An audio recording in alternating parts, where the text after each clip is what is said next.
manlawg na ta.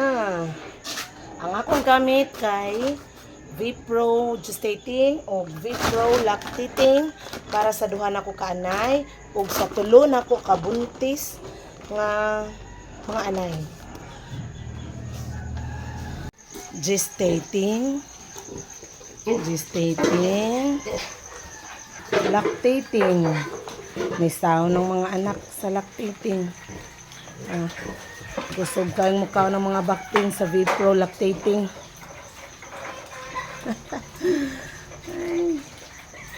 Ang adapted nga duha ka buka. May king nangaon. Ang baktin, ang mga baktin nga booster feeds sa Vipro ang ginagamit. Ito ay naningkamot.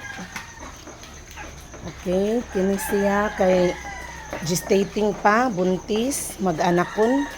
Karong July 16 ni mga anak. Ala, di warming day, di niya, July 3. Nakalimot ko da. Di kahapon na lang ni nako i-deworm kay dapat unta din ipakanon da.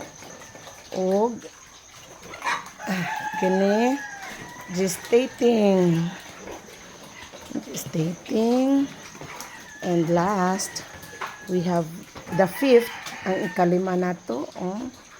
So, sige, nagkaon aning lactating ang iyang mga baktin.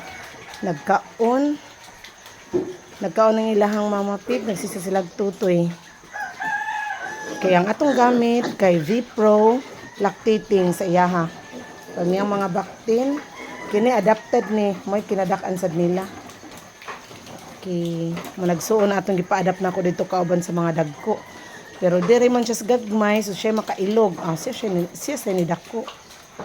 Ang bati lang kay ang sa gagmay, ang sa diri, ang bagong gianak may namatyan og usa.